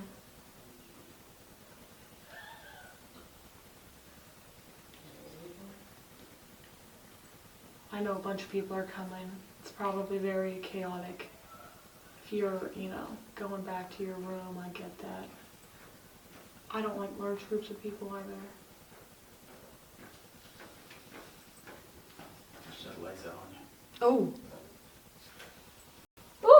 Oh. Everything gets lit up by these red lights. So interesting, right? As soon as they turned off the flashlight, we get thank you. So I thought that was an interesting one. So after that time, one of the tour guides, Paul, comes and we talk a little bit about the different places we've been and the different places we need to go, and just had paranormal conversations and killed a little bit of time while we were waiting for the haunt to die down, because we were recognizing that that's really when it's going to start to be more quiet and we won't be confused about what we're hearing. The other thing too is that most of the tour, we were told, is leaving at midnight. So there's not many in the group that are staying from midnight to 3 a.m. So we knew at that point in time we were also going to get some more opportunities to do some EVP and see some of those hot spots while everybody else was leaving. This group was howling and screaming, and they were slamming on the piano and they were kicking things. They were just horrible. And then there was another group who was getting mad if you walked into their investigation, but it's just like, I can't control where people are gonna be, so at one point in time we decided, you know what, I think it was like 11:30, I said let's go into the break room, have our energy drinks and protein bars, and get ourselves ready for midnight when people start to leave. So after midnight, everybody's left. It is just myself and my child, and then a girl and her partner. So there's only 4 of us now in the whole building. So I'm like, okay, perfect. So we went into Jeffrey's room, but we realized that the other group was like right in the next room. We picked the same spot. So we decided we would come back to Jeffrey's room. So we ended up on the 3rd floor, and we were in sort of the back room. And in this room, previously on a hunt, we had gotten a pretty clear EVP, so we thought we would head back there. We were back there for a while. Now, we heard some scratching, but we were pretty sure there was a mouse behind the organ, which is why you'll see us kind of looking over there a lot. We were pretty sure there was a mouse behind the organ, and we know they have mice, which is why you're not allowed to bring food and drink back there. But we caught something that I listened to over and over and over again, and I did end up hearing it several times throughout the night. So I'm going to play it for you, and then we're going to talk about it. Do you hear that?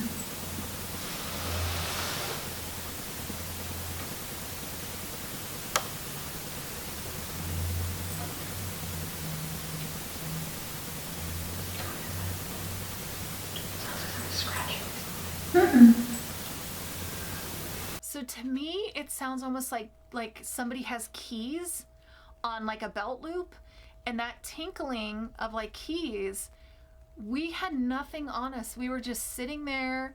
We weren't touching anything. We weren't playing anything. I verified that none of us had anything on us that would tinkle like that.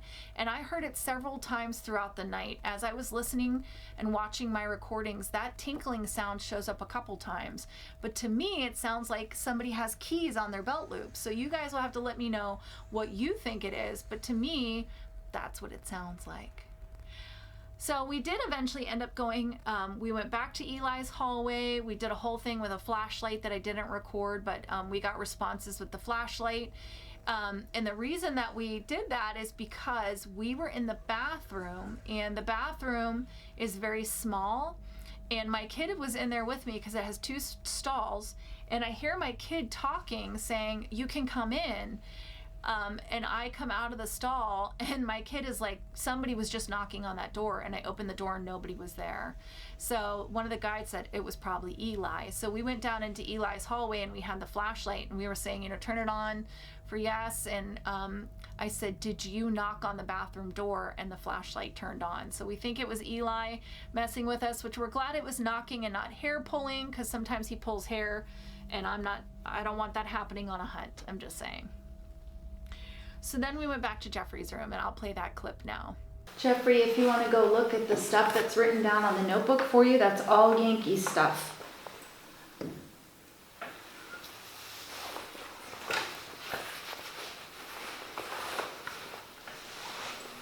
Oh, did you just make that ball go off?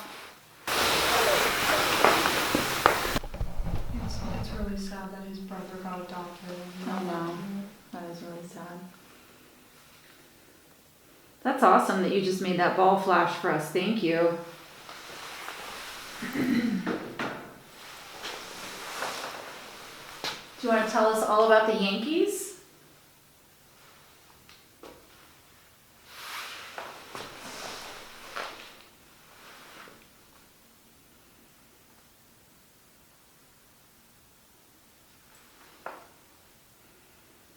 If you're here with us, can you make these 2 wires cross?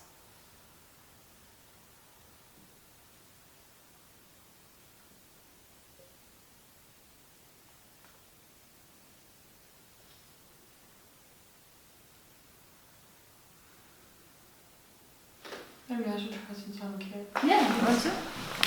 Because it might be abrasive to adults. Put a little skull on it. Yeah.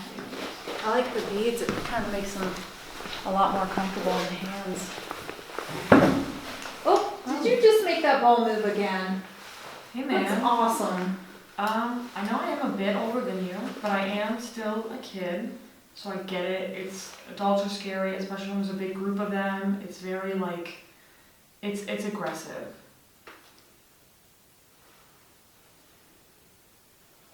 Does this does it affect that? Okay, good enough. If you want to move these for fun, just so I know you're here, it doesn't have to be anything in particular.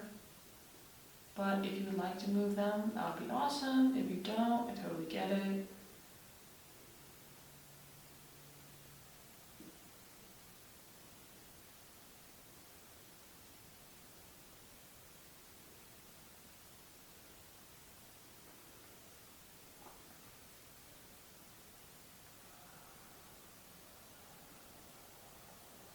That was pretty cool when you made that ball flash.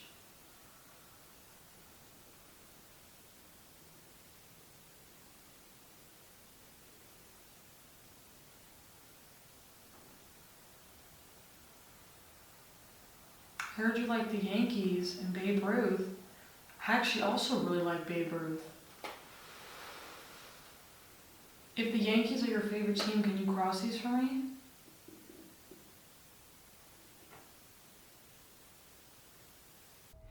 So as you can see, the ball lit up for us. It did it a few times that night, only in that room. And if you know those things, you do have to kind of you got to hit it to really get it going.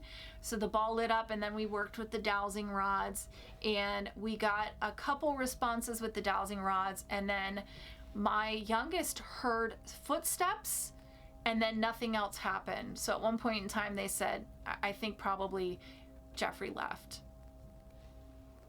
Hey all, editing Lena here from the future. So in the process of editing this and preparing it for you and cleaning it up, when we were in Jeffrey's room, I'm pretty sure I caught a voice. It happens right after the ball lights up. So I'm gonna go back and mark that and point it out to you and turn the volume up. Let me know what you think. I'm interested. I've listened to it a couple times. I think I know what the voice is saying, but I want you to let me know what you think it's saying. And I think this is very interesting considering what happens at the end of the night. So, I don't know. Go check it out. Go listen again. So at this point in time, it is 2:20 in the morning, and we didn't know if we wanted to try and hit one more spot. We were getting kind of fatigued, and we weren't having too much activity. And part of that is probably because of this rowdy, disrespectful group, and then the haunt is going on, and that's a lot of energy. And we were even warned on the tour that if you ask a specific spirit about how they died, that they will shut it down, and sometimes shut down the whole building. And so, of course, that group immediately went in there and started harassing this spirit and making jokes. So who knows? I mean, the whole point of this whole thing is you can't force it to happen, right? You can't make paranormal things happen. And sometimes you have a hunt that just isn't that active. So we were trying to decide, do we want to try one more time? So we walked into the front, to the lobby, where two of the staff members were kind of just like waiting for us to be done. And it turns out that that young lady and her partner had already left for the night, so we were the only two still investigating. And I said to my kid, hey, while you guys are talking, I'm gonna run to the bathroom. So I went down to the bathroom. This is the same bathroom where we got the knock earlier, just past Eli's hallway. And I thankfully still had the digital recorder going. It was in my pocket. And I was reticent to share this with you because the sound is so bad, but I thought I can hear it because I know what I'm listening for because I experienced it. But after I'd gone to the bathroom, I was turning on the water and had hit the hand dryer and then heard a voice like right next to me, and I took off. I took off down to the lobby where everybody was, and I was like, I just heard a voice in the bathroom. I just heard a voice in the bathroom. So when I was listening, I was like, what are the odds that I can actually hear this voice over the hand dryer and it's in my pocket? I can hear it because I know what I'm listening for. So I'm gonna play it for you. I'll loop it a couple times, and then I will tell you what it sounded like to me, and then you can go back and listen again if you want. It's up to you. Maybe somebody is able to clean up the sound for me so you can hear it. But I just heard it last night as I was editing, and I was just like, oh my God, I know I wasn't crazy. I know I heard that voice. So here it is.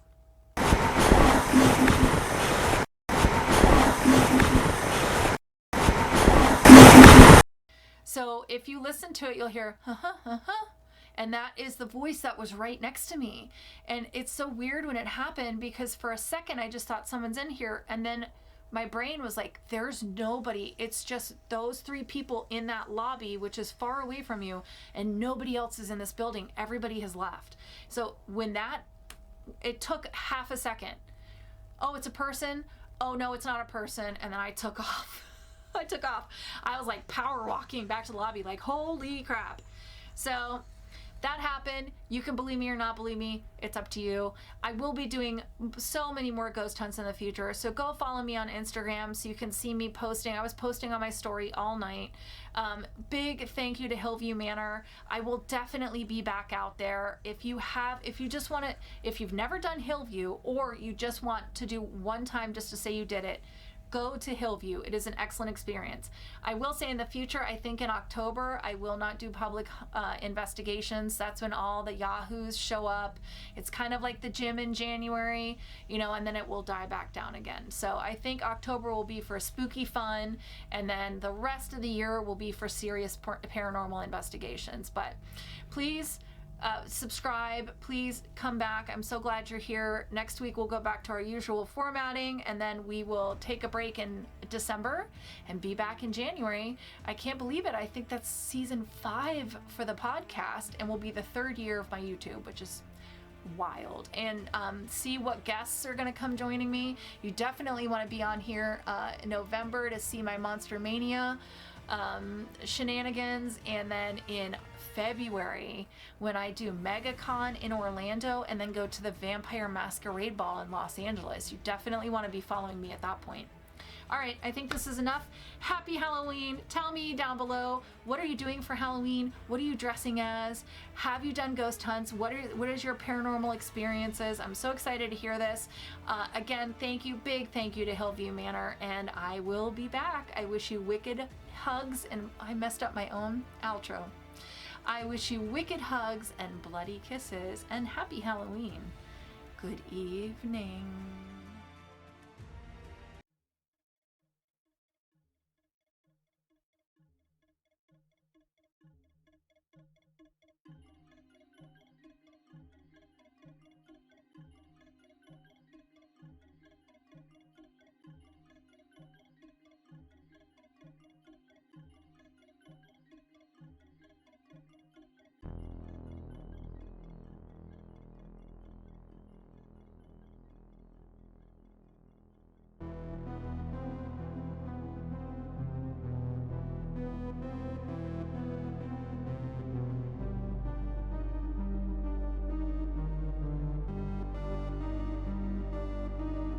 Is anybody here with us? You could say your name is what I'm not trying to piss off a nurse ghost. I'm a nurse if anyone needs any help.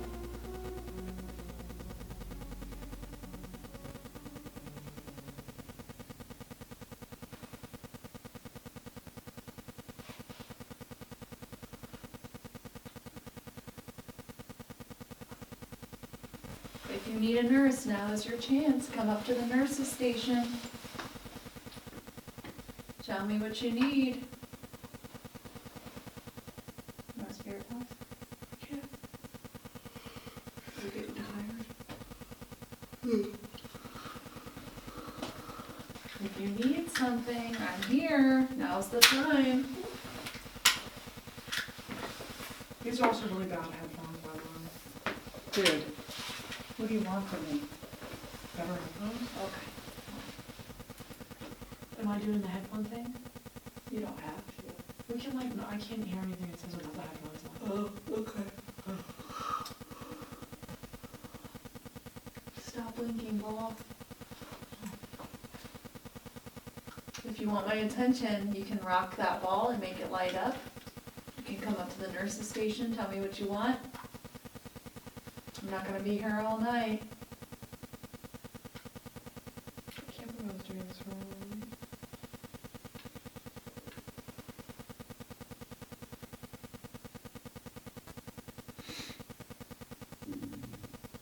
That was my stomach. Was that your stomach? Yeah. Jesus Christ, I thought a door just slammed. She was so mad I took my headphones off. That was my stomach. It's working its way down. They just said, who farted? Shut up. I hate you. You're the worst paranormal partner ever.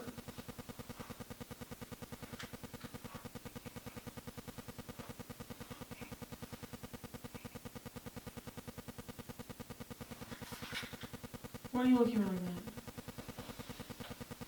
Something was just creaking. I Like a heard door. that. Yeah. I heard like some sort of like weird whisper creak thing. Yeah. And then Creaking I like looked a at you door. and you looked at me.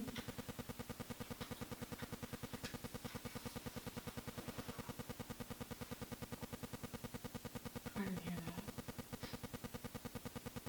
that. I definitely just heard a voice. If that was you, say something.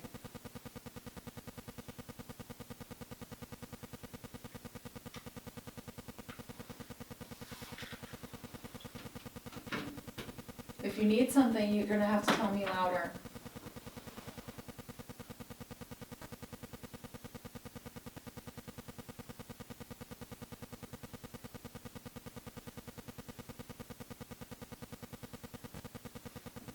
I heard you say something, but I couldn't understand it. I need you to say it again.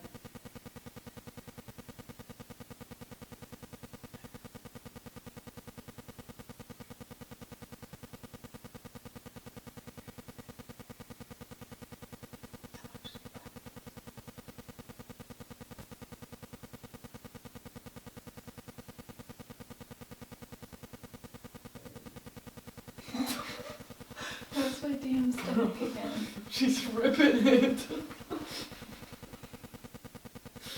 Are you hungry or did you eat something bad? I'm just feeling gurgly. I was gurgling. If you need something, you're gonna have to come down to the nurse's station.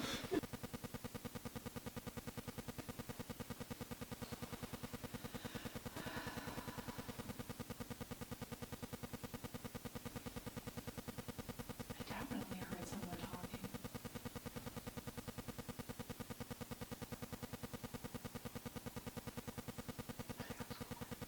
Yeah, that's a car. That's not what I heard. Okay, I wasn't saying Oh. that. I just meant like that sound, just to clarify.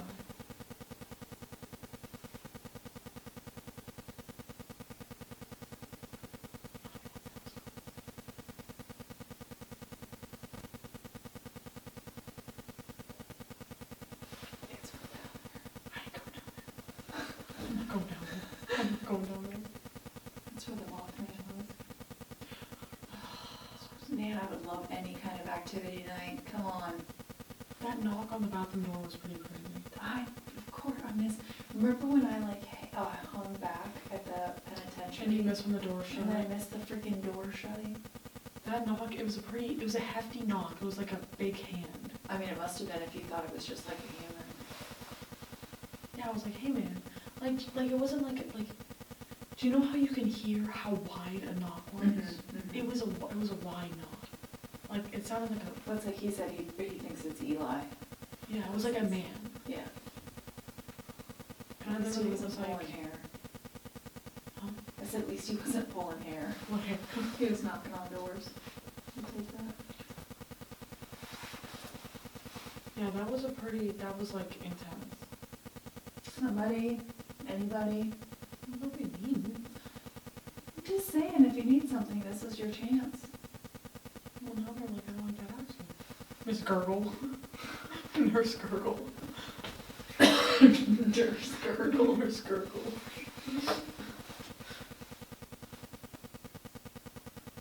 They're everywhere. The maps. No, there's 130, 125. There's another one, like That's for when you're walking your patient. But they go around like the whole floor. Yeah, so when you watch, so that way, like, let's say the doctor says, like, ambulate 60 feet. That way you have a pretty easy way to say, okay, we made it 60 feet. Mm-hmm. So the same thing will happen if you're testing to see if someone needs oxygen. So you'll get them up and you'll start walking them without oxygen, and then you'll tell the doctor, like, how far could we go before they couldn't breathe. Mm-hmm. And then you can say, like, we only made it 5 feet and they had to sit down and their, sats were 87. That's what it said. Yeah.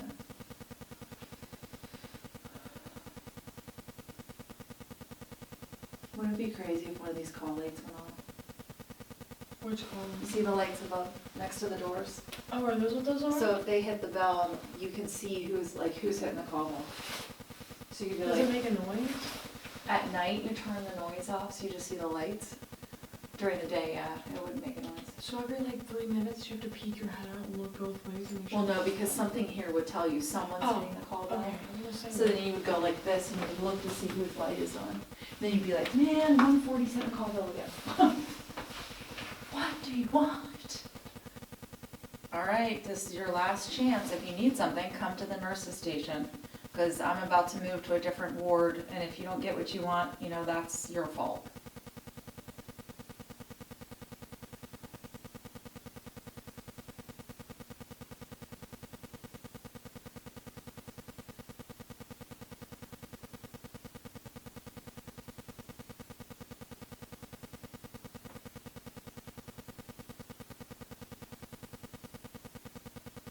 jump scare! Fuck you!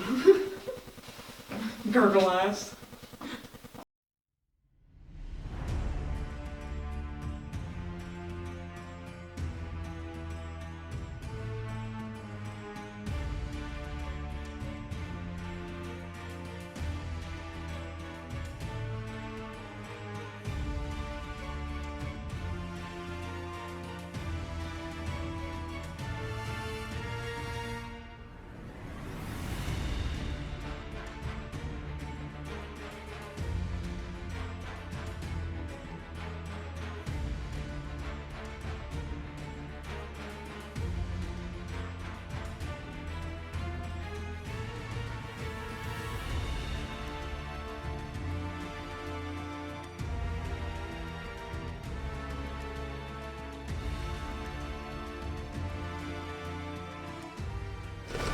big finish.